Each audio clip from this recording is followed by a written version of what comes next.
Assalamualaikum warahmatullahi wabarakatuh. Berikut pemaparan dari kelompok kami. Yang pertama, untuk latar belakang sendiri, kenapa kelompok kami memilih tema tentang transformasi Fourier?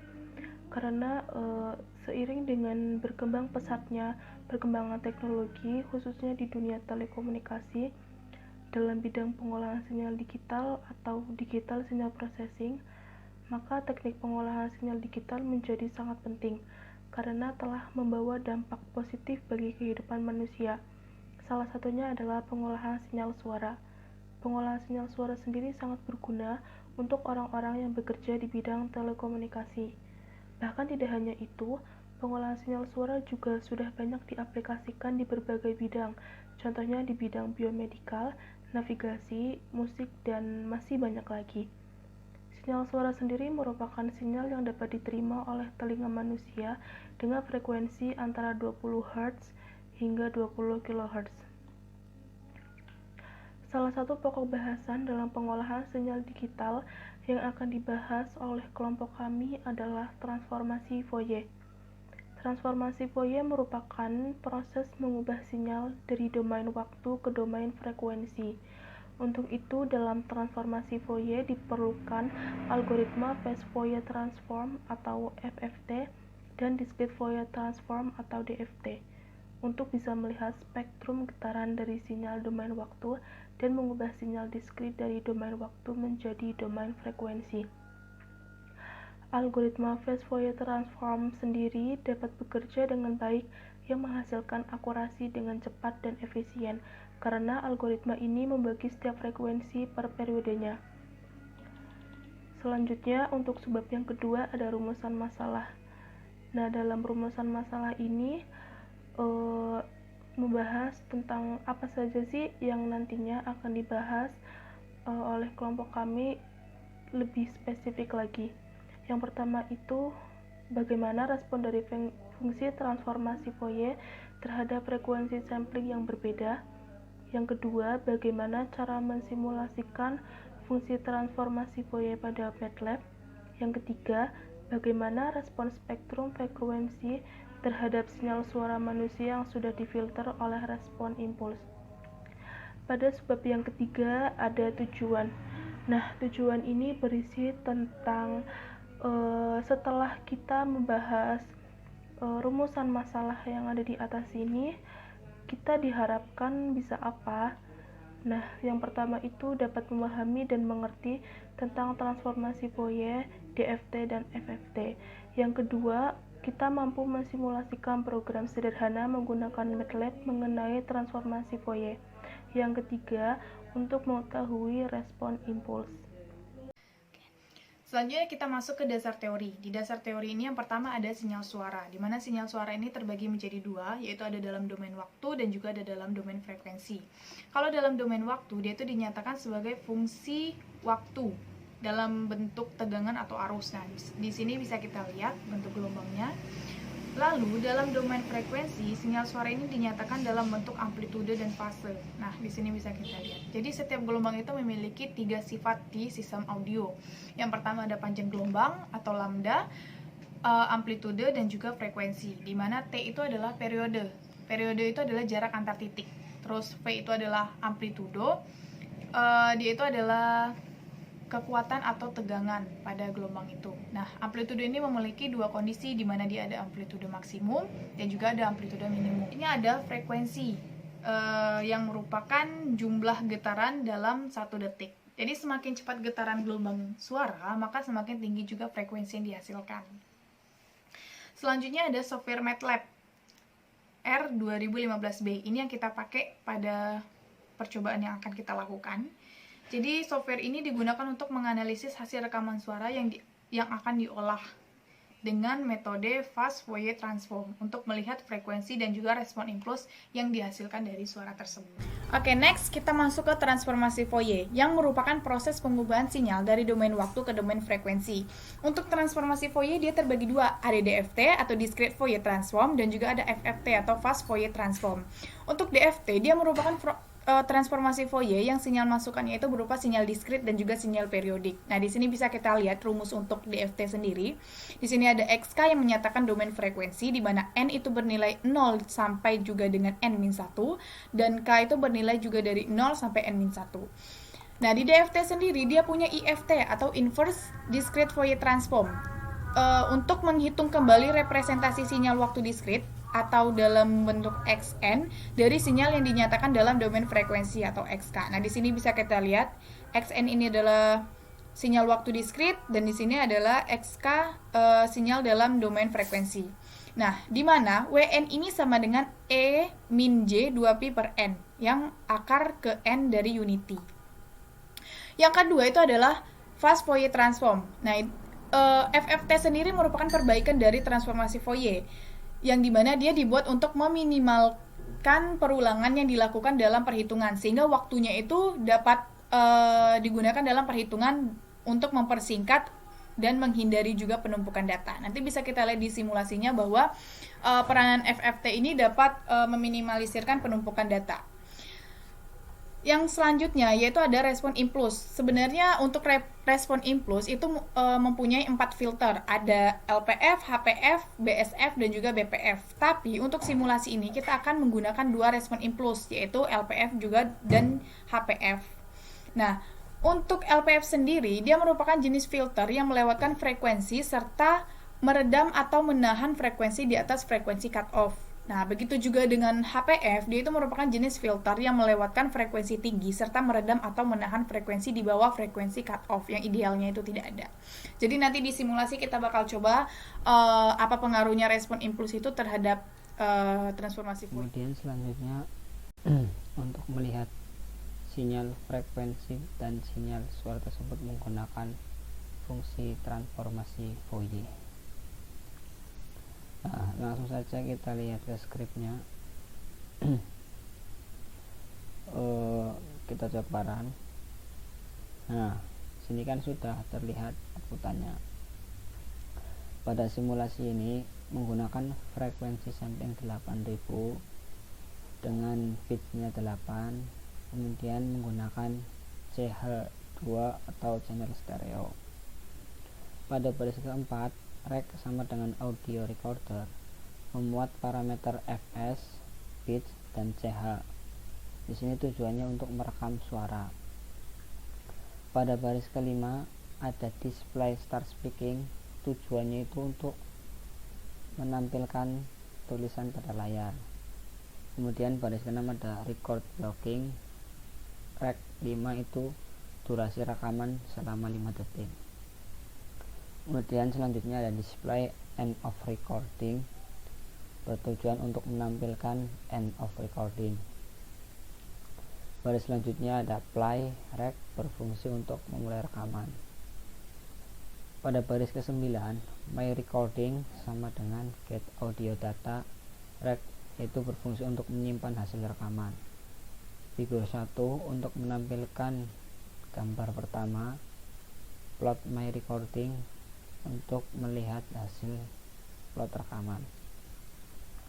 Pada baris ke-12 ada audio read recording.wav, bertujuan menyimpan nama filenya berbentuk WAV. Nah, kita lihat pada hasil figur yang pertama.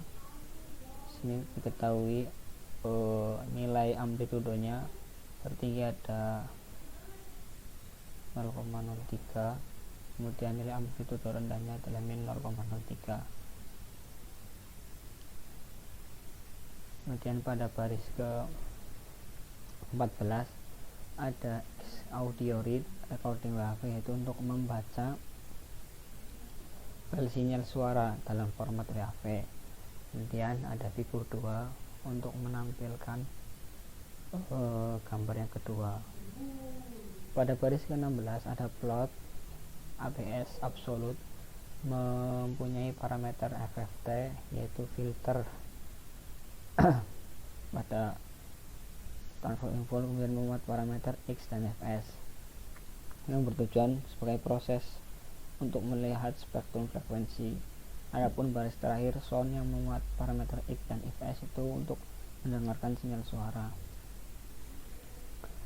Pada figur kedua dihasilkan bahwasannya amplitudenya yaitu berkisar antara 1,8. Kemudian untuk frekuensi samplingnya seperti pada di 8000 maksimalnya. Selanjutnya pada simulasi ketiga akan menggunakan respon impuls yaitu APF dan LPF. Langsung saja kita lihat hasil outputannya.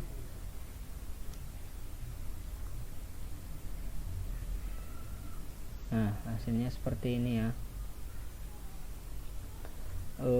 Pada simulasi ketiga ini X audioread berfungsi untuk membaca file sinyal suara dalam format EAV. Kemudian pada simulasi ini menggunakan frekuensi 8000 dengan HN nya yaitu 1-1 itu menunjukkan bahwasannya menggunakan respon impuls filter HPF. Kemudian baris kelima ada figur 1 untuk menampilkan hasil outputannya yang pertama. Kemudian ada Freq HN untuk melihat respon frekuensinya. Kemudian ada sound yang memuat parameter X dan Fs berfungsi untuk mendengarkan sinyal suara.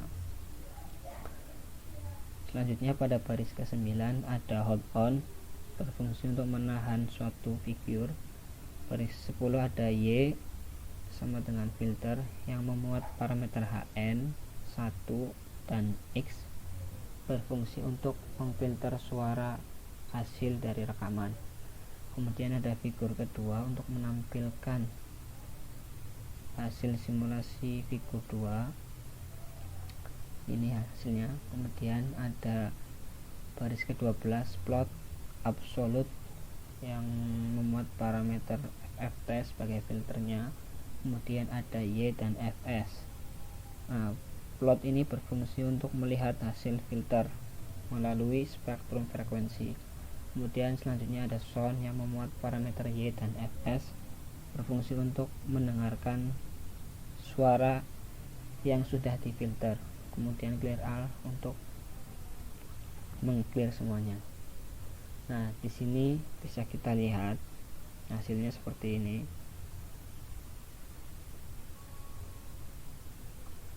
Nah, pada figur yang pertama magnitudenya dari min 40 sampai ke 0. Kemudian untuk nilai normalis frekuensinya dari 0 sampai mendekati 0,9. Untuk pasnya di sini dari 0 sampai mendekati 100. Kemudian normalis frekuensinya dari 0 ke 1. Untuk hasil figur 2 nya respon magnitudenya tertinggi itu nilainya 45. Kemudian karena pada simulasi ini menggunakan frekuensi samplingnya 8000, maka di sini nilai maksimal frekuensinya 8000. Selanjutnya setelah tadi menggunakan respon impuls HPF, sekarang menggunakan respon impuls LPF. Langsung saja kita run dan melihat hasil dari outputannya. Nah, hasilnya seperti ini. Nah, pada figur yang pertama magnitudenya dimulai dari 0 sampai min 40. Kemudian untuk nilai normalis frekuensinya dari 0 sampai 1. Kemudian untuk yang di bawah ada nilai pas dimulai dari 0 ke min 100. Kemudian normalis frekuensinya dari 0 ke 1. Untuk figur yang kedua, karena menggunakan frekuensi samplingnya 8000, maka nilai maksimal dari frekuensi samplingnya yaitu 8000. Kemudian untuk respon magnitudenya nilai tertingginya berkisar di angka 300. Nah, setelah dari simulasi tadi, kita akan narik kesimpulan. Jadi kesimpulan dari simulasi yang udah kita lakukan tadi, atau percobaan yang telah kita lakukan, terdapat perbedaan bentuk gelombang output pada sinyal suara sebelum dan sesudah difilter. Jadi tadi ada simulasi yang setelah kita merekam suara, itu kan suaranya belum difilter. Nah, terus kita lakukan lagi, kita tambahkan lagi sintaksnya dengan menggunakan filter FFT. Nah, jadi didapatkan bahwa sebelum difilter bentuk gelombang itu sedikit lebar karena itu sesuai dengan apa yang telah direkam suaranya. Selanjutnya, sesudah menggunakan fungsi filter dengan masukkan fungsi plot dan juga FFT atau fast Fourier transform dalam bentuk absolut. Jadi di mana absolut itu dia berfungsi untuk mengubah nilai dari negatif ke nilai positif sehingga menghasilkan output sinyal yang sudah difilter atau sudah ditransformasi dalam bentuk gelombang yang tidak terdapat nilai negatif dikarenakan sudah ditransformasi. Nah, jadi kalau yang udah difilter itu dia tidak ada lagi nilai-nilai yang negatif karena itu udah dipositifin gitu dengan nilai absolut gitu. Selanjutnya yang kedua ada pada fast Fourier transform atau FFT itu berfungsi untuk efisienkan perhitungan DFT sehingga dapat menghemat waktu. Jadi dalam penghematan waktu ini dia digunakan dalam perhitungan dapat mempersingkat untuk menghindar penumpukan data. Hal tersebut terbukti berdasarkan percobaan yang dilakukan. Nah, kita udah lihat tadi kan di simulasinya bahwa yang tadinya itu gelombangnya banyak kayak terlalu menumpuk datanya, ketika kita pakai filter dia lebih terminimalisir gitu penumpukan datanya, lebih dipersingkat. Selanjutnya ada pada respon impuls. Nah, pada respon impuls itu kita kan tadi pakai dua ya filternya, ada LPF dan juga ada HPF. Jadi pada LPF itu terbukti bahwa dia merupakan jenis filter yang melewatkan frekuensi rendah serta dia meredam frekuensi di atas frekuensi cutoff. Sedangkan untuk HPF atau high pass filter itu merupakan jenis yang melewatkan frekuensi tinggi serta meredam atau menahan frekuensi di bawah frekuensi cutoff. Nah, bisa kita ambil kesimpulan bahwa semakin kecil nilai HN yang diberikan, maka hasil suara redaman itu akan semakin jelas dan noise-nya itu semakin kecil. Oke. Sekian dari saya mewakili teman-teman. Wassalamualaikum warahmatullahi wabarakatuh.